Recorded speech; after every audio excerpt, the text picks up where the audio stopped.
Ils m'ont dit, Mireille, il faudrait peut-être que tu te rafraîchisses la cinquantaine un petit peu. Fait que je me suis fait faire un tune-up. Ça revient au schéma de couverture de risque. Là. Les premiers que je suis allée voir, c'est une compagnie d'échafaudage. J'ai dit, écoutez, j'ai un problème de façade. Fait qu'ils m'ont fait une soumission, mais ça m'aurait coûté bien trop cher. Il aurait fallu que je vende mon char, ma maison, mes enfants. Puis moi, je l'aime, mon char. Fait que j'ai dit, tiens, je vais faire un petit peu de diversion, je vais me faire blanchir les dents. Déjà, les gars te regardent plus haut, tu sais. Puis après ça, j'ai dit, oh, changez-moi donc aussi mon partiel tant qu'à y être, parce qu'après un divorce, on dirait qu'on a plus de misère à mâcher nos mots. Hein? Je me suis fait teindre en blonde. Ça a l'air que tout le plaisir est pour les blondes. J'aimerais bien ça savoir c'est qui l'épave qui a dit ça. Là. J'avais pas vraiment l'intention d'investir dans un crème anti-rides jusqu'à ce que j'aille voir une diseuse de bonne aventure puis qu'elle m'offre de me lire dans les lignes de la face.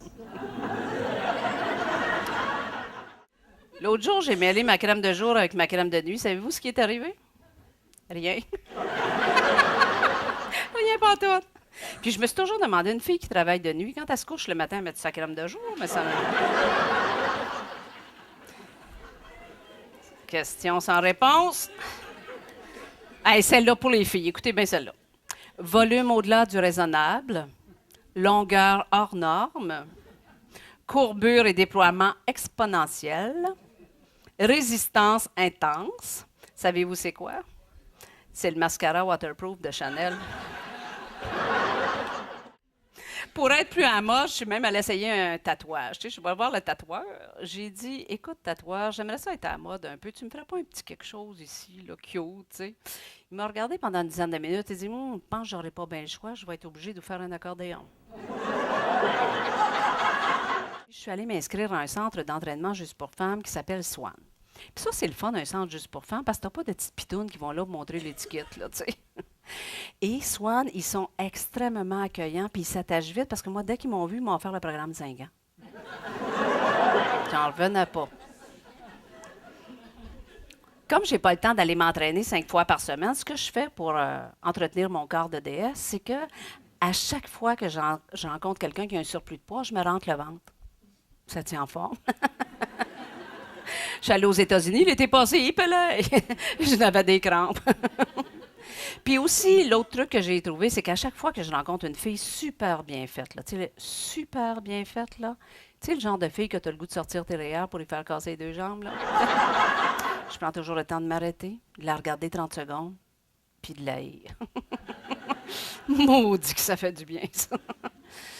Après ça, je me suis dit, bon, qu'est-ce que je pourrais faire pour être plus sexy que je ne suis déjà, tu sais. Je ne sais pas pourquoi ça rit quand je dis ça un peu, en tout cas. Donc, je me suis dit, sexy, on entend ça, c'est tellement galvaudé. Je vais aller voir dans le dictionnaire ce que ça dit. T'sais. Alors, ça disait charme attirant et aguichant qui a du sex appeal. Fait que je suis allée voir sex appeal. Ça disait charme sensuel qui émane de quelqu'un. J'étais gênée.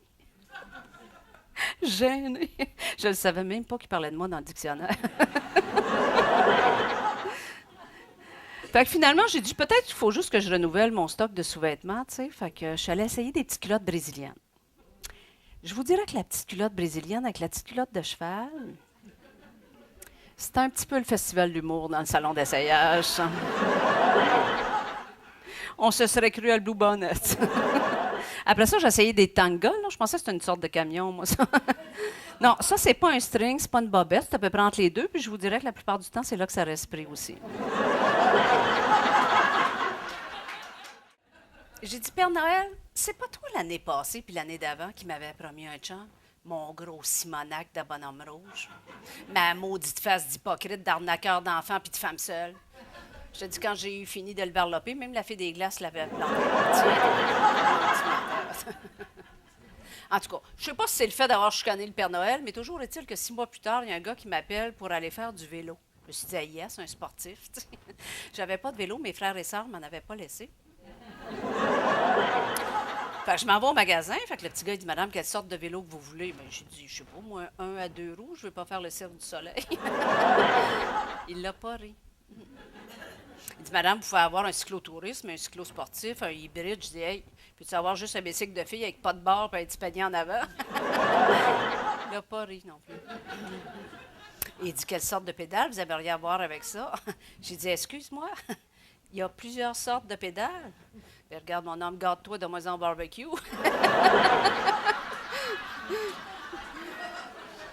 Il a pas ri.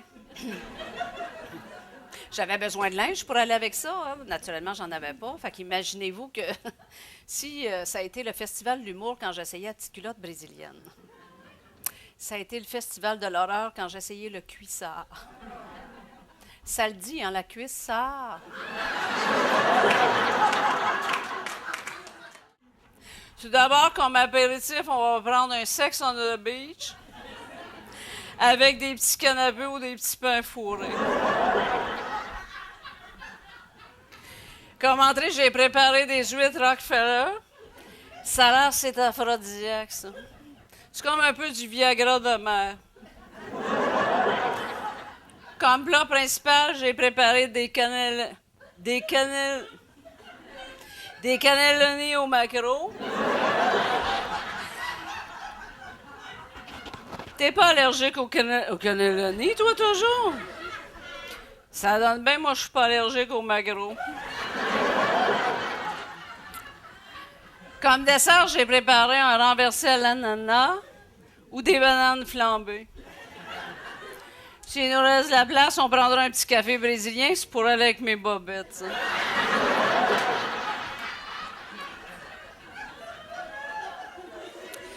Que penses-tu, toi, de la politique internationale? Crois-tu que les Français auraient dû élire Ségolène Royal au lieu de sarcophage? Pas sarcophage, circoncis, je veux dire. Tu sais, je me disais, ça pourrait être quelqu'un, je sais pas, moi, de pas trop jeune, parce que j'aimerais ça que ses enfants aient passé leur adolescence. Pas trop vieux, pas que lui-même soit à veille de retomber en enfance. Pas trop beau non plus, j'ai ça un gars qui est plus longtemps devant le miroir que moi, tu sais. Je me dis, je ne sais pas, ça pourrait être un chirurgien plastique, mes amis en ont tellement besoin.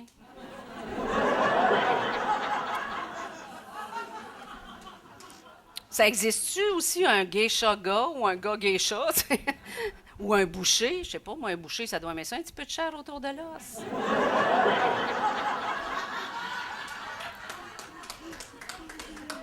Ou bien un psychologue.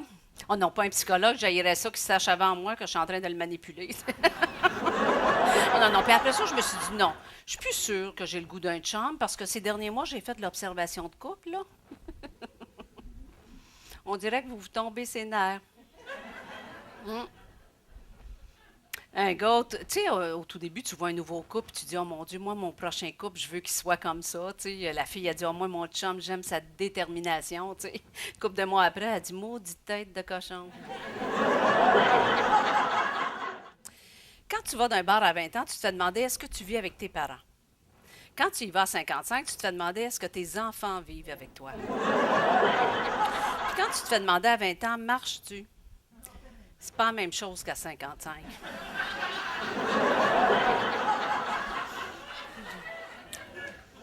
Ben non, je marche pas, je suis arrivée avec le transport adapté. Faut que je vous parle des phrases d'approche que j'ai le plus entendues dans un bar, OK? À part d'être belle, as-tu d'autres fonctions? Ça t'a-tu fait mal? Quoi me faire mal? Quand t'es tombé du ciel? As-tu une sœur plus vieille? Parce qu'avec toi, je vais passer pour un pédophile. Lui, j'ai pas pu m'empêcher d'y répondre. As-tu un frère? Parce qu'on dirait que t'as pas de chance pantoute, là.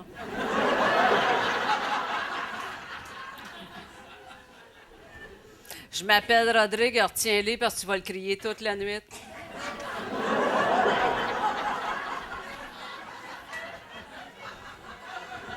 Je pense que Rodrigue est plus connu que je pensais, moi.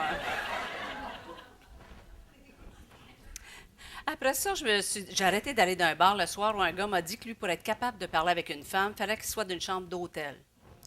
J'ai dit, ça fait cher du mot. Ça ne tentait pas d'essayer le motel. Il n'a pas ri, lui. Non. Je suis retournée à la maison, j'ai dit à ma fille de 22 ans, écoute, ma puce, maman t'a menti. Maman t'a toujours dit qu'il y avait 4 saisons d'une année, mais il y en a 5, parce que là, on est en plein dans la saison des trous de cul, puis ça s'annonce pour être long. Ce serait le fun si tu allais dans un bar, puis tu vois louer un GPS, tu sais. Tu arriverais à côté du gars, puis ça dirait « Recalcule, faites demi-tour. »